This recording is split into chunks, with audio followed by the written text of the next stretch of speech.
Hello, and welcome to Luke Henry's Literature Analysis Theater. I'm Luke Henry, and today we'll be discussing satire in The Great Gatsby. Let's begin. Satire is a form of humor that usually utilizes hyperbole, irony, and mockery to draw attention or to make light of a certain situation. Satire is interesting because even though it is humorous most of the time, there is always a lingering seriousness. Often, it is not only designed to make people laugh, but also to make people think. The origins of satire can be traced back to circa 500 BC Greece and Rome.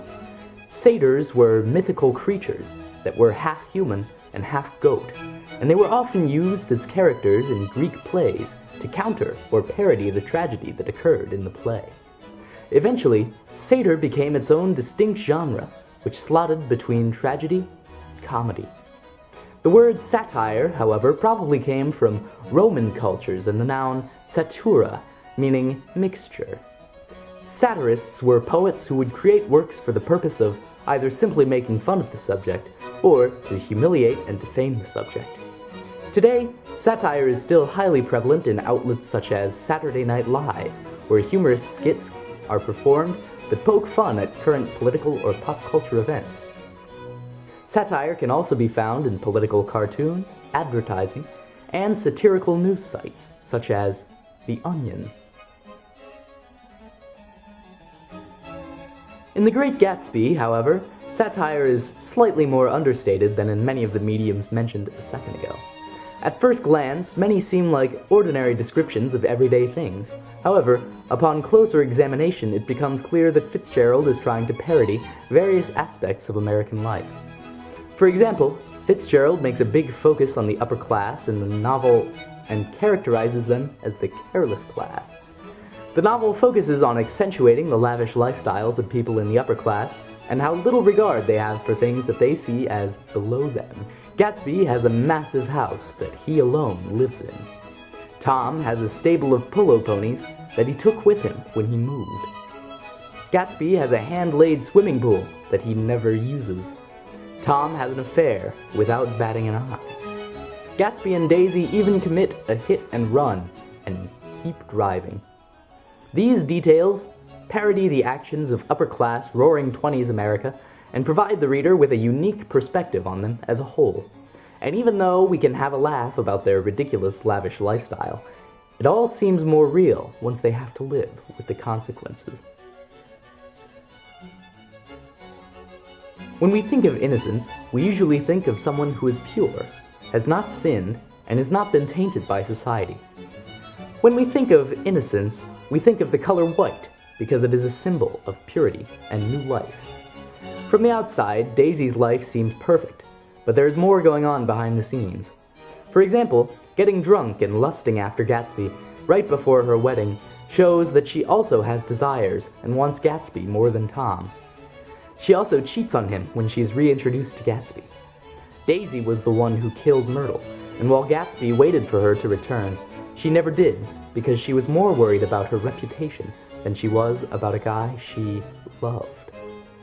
Even when Gatsby died, she didn't go to his funeral and ran off with Tom instead. This is satirical because everything about Daisy points to perpetual innocence. First of all, her name is Daisy. Daisies themselves are a symbol of innocence. She's also described as having a white everything. She is dressed in white, had a little white roadster. Even her curtains are white, like pale flags. She is supposed to be the most innocent and pure character, but her actions say otherwise. Fitzgerald often uses stereotypes in The Great Gatsby.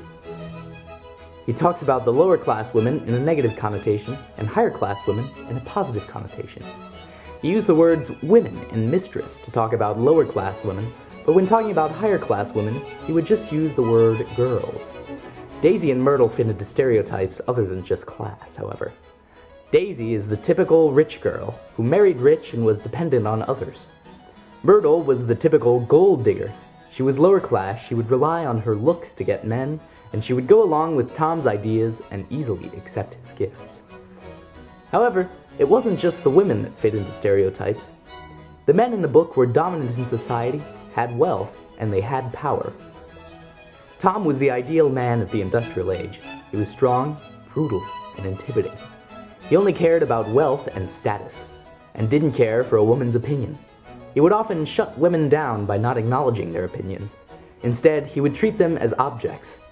This is clear in the scene of the party at Myrtle's apartment, where Tom breaks Myrtle's nose. He doesn't care to hear her opinion, so instead, he punches her. Myra Wolfsheim, an old friend of Gatsby's, was also a prominent stereotype in the novel. Wolfsheim represented Fitzgerald's idea of the stereotypical Jew, and the novel has been widely criticized for how he is characterized. Throughout the work, hardly a single good thing is said about Wolfsheim. He was a mobster and a crook, and the only other thing Nick Carraway seemed to notice about him was his big, hairy nose. Fitzgerald even pokes fun at Wolfsheim's speech impediment, making sure to misspell words, for example, connection, to draw even more attention to it. In the end, Wolfsheim, a self-proclaimed friend of Gatsby's, decides not to even come to his funeral. The fact that Fitzgerald creates such a caricature for the only Jew in the novel draws attention not only to Fitzgerald's anti-Semitism, but also to the prevalent anti-Semitism of the time period. The American dream is defined differently by many people across the world, but most people believe that the American dream is the ability to come up with a goal, work hard, and reach your goal no matter what it is or who you are. Your American dream could be to open a business, have a good family, or become rich and wealthy. Wealth is exactly what The Great Gatsby defines as the American dream. Fitzgerald paints an image that you can't be happy or even enjoy life in general if you aren't in the path of money. But even though Gatsby is one of the wealthiest people in the book, he isn't happy. Gatsby has the American dream, according to the book, but he is not yet living on top of the world. He's not enjoying his life. Although Gatsby has all the money he needs, his main goal is to have Daisy. This is a satire because even though he has effectively achieved the perceived American dream, his life quickly falls apart in gruesome fashion. Through this, Fitzgerald is trying to open readers' eyes to the dangers of this dream and warn them of the possible implications of wealth and loneliness.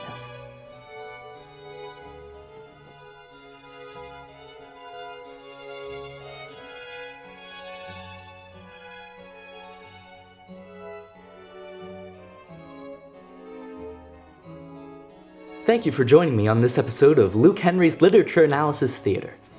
Be sure to tune in to my new PBS show, Sitting Pretty, where I will be discussing antique wingback chairs and velour furniture with a panel of stylists.